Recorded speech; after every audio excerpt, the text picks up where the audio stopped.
ஆண்டவராகிய இயேசு கிறிஸ்துவின் இனிய நாமத்தில் அன்பின் வாழ்த்துக்கள். இந்த நாளின் தியானத்துக்கு தெரிந்து கொள்ளப்பட்ட வேத பகுதி ஏசாயா 44:21. யாக்கோபே, இஸ்ரவேலே, இவைகளை நினை.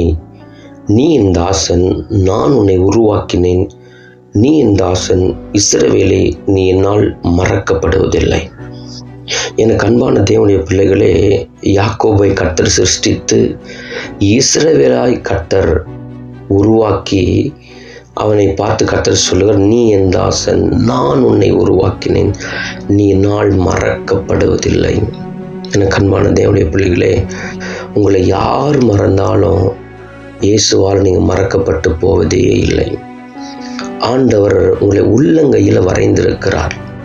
உங்களை உள்ளங்கையில் வரைந்திருக்கிறது மாத்திரம் எப்போதும் நம் நினைவாகவே தேவன் இருக்கிறார். நீ என்னால் மறக்கப்படுவதில்லை என்று கர்த்தர் நம்மை பார்த்து இந்த காலை வேளை சொல்கிறார்.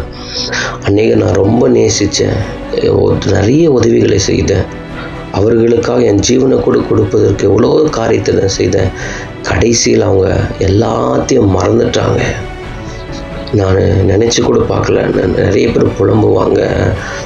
நீங்கள் நினைக்கிற மாதிரி அல்ல, நம் தேவன் சொல்லுகிறார் இந்த காலையில், நீ என்னால் மறக்கப்படுவதில்லை.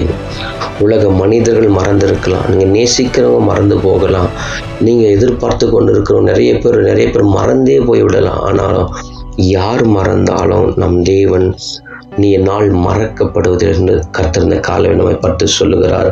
ஏசாயா 49:15 சொல்லுகிறது, ஸ்திரீயானவள் தன் கர்ப்பத்தின் பிள்ளைக்கு இறங்காமல் தன் பாலகனை மறப்பாளோ? அவர்கள் மறந்தாலும் நான் உன்னை மறப்பதில்லை.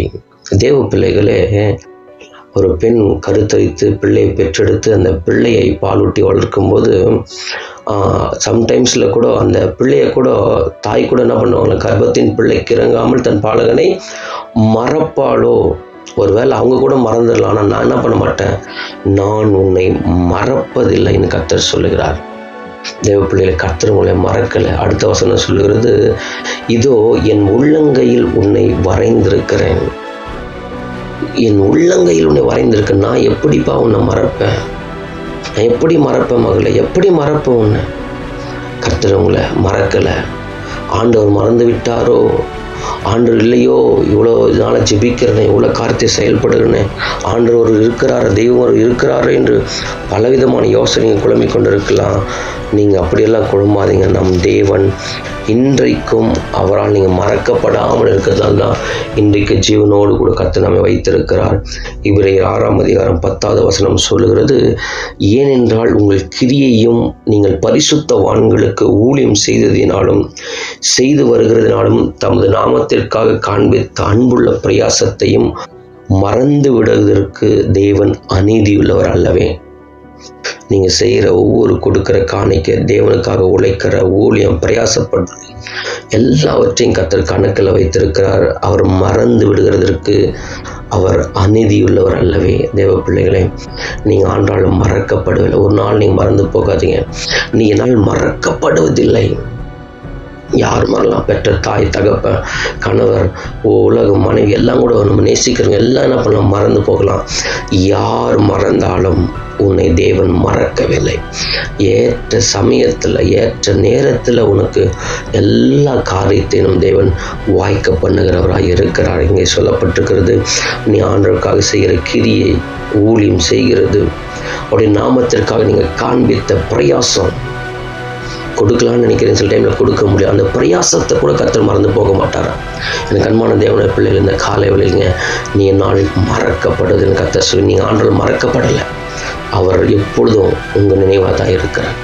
செபிப்போம். சர்வ வல்லமையுள்ள எங்கள் பரலோக பிதாவே, அப்பா பிதாவே, இயேசு நாமத்தில் அனைவரும் இந்த காலை வேளையில் அப்பா, நீ என்னால் மறக்கப்படுவதில்லை என்ற வார்த்தையின் மூலமாக எங்களோடு நீங்கள் பேசினதற்காக ஸ்தோத்திரம். கர்த்தாவே, நாங்கள் நேசிக்கிறவங்க எல்லாம் எங்களை மறந்து போயிட்டாங்க. இவங்களை நினைப்பாங்க, நினைத்து எங்களுக்கு உதவி செய்வாங்க, நினைத்து எங்களை காப்பாற்றுவாங்க, இவங்களை நினைப்பாங்கன்னு நினைச்சாங்க. நினைக்கிறவங்க எல்லாம் எங்களை மறந்து போயிட்டாங்க. ஆனால் இந்த உலகத்தில் அப்பா மறக்காத ஒரே ஒரு தெய்வன் நீங்கள் மட்டும்தான் ஆண்டவர். எங்கள் வாழ்க்கையில் நினைத்து மகிமையான காரியங்களை செய்யுங்க. எங்கள் நினைவாக இருப்பதற்காக உங்களுக்கு நன்றி செலுத்துகிறோம். தொடர்ந்து தகப்பன எல்லாவற்றையும் பொறுப்படுத்திக் கொள்ள நடத்துங்க. மீட்பு இயேசுவின் நாமத்தில் ஜெபிக்கிறேன் நல்ல பிதாவே, ஆமென்.